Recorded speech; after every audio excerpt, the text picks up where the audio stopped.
gik i gang med det her ordblindeprojekt sammen med Line, der havde vi faktisk kun én måde at skrive portefølje på sammen med eleverne, og nu har vi, efter vi har sluttet projektet, så har vi faktisk endt på, at vi har 5 forskellige måder at lave portefølje på sammen med eleverne. Det, der var øjenåbneren i det var det engagement, som eleverne pludselig lagde i porteføljeskrivning, hvor det tidligere havde været noget, nej, skal vi nu lave portefølje, og man kunne se, at det trak fuldstændig energien ud af kroppen på dem, men at de faktisk blev fik lidt gejst af om, men det her synes jeg egentlig er sjovt at lave, og så kom produktet, og det ved vi jo alle sammen, altså hvis der er et eller andet, vi skal arbejde af, jamen altså, vi får et bedste resultat ud af det, hvis vi synes, det er en sjov og fed måde at arbejde med det på.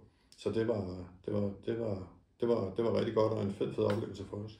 Jeg fungerer bedst som lærer, når eleverne er med og engageret, og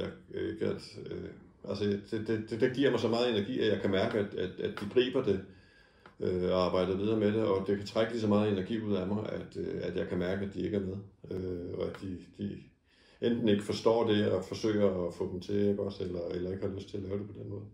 Så det er virkelig drivkraften, det er at finde, har det været for os at finde nogle metoder, som de har lyst til at arbejde med. Og det har virket på tværs af hele gruppen, både de ordblinde og de ikke ordblinde. Altså de ikke ordblinde kan være fuldstændig lige så svært ved at komme i gang med en porteføljeopgave, som dem, der har nogle ordblinde problemer. Og der har, at de selv har kunne vælge fasongen, det har løftet det mange meter. Det har jo været fedt at være med til at finde de her metoder. Det har jo i sig selv været en oplevelse, altså inspireret af Line, og det Line er kommet med at finde de her forskellige værktøjer. Men altså, hvis vi skal overblinde projektet væk og siger, at jeg er en faglærer, ikke? Og så ville jeg ønske, at der var nogen, der kom med præcis de værktøjer og præsenterede dem for mig og sagde, jamen her har du 5 forskellige værktøjer, ikke? Også nogle virker for nogle elever, nogle virker for nogle andre elever. Og så nogle værktøjer og en præsentation og en måde at bruge dem på, som var enkel. Altså egentlig som er til at tage at bruge. Altså at vi kan tage de her værktøjer og give dem til en faglærer, som så kan prøve dem af og få succes med dem. Det ville jeg måske ønske, der var nogen, der havde gjort til mig for nogle år siden.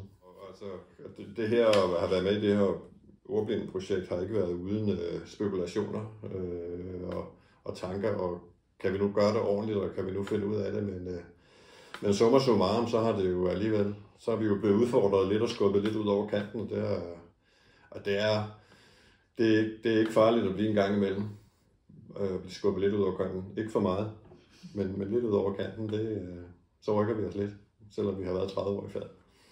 Der er altså led efter den metode.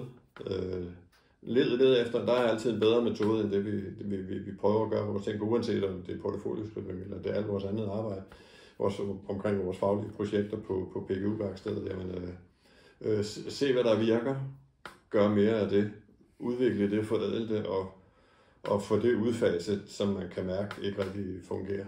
Vi skylder de her elever så meget, at de får så meget ud af den tid, de er hos os, at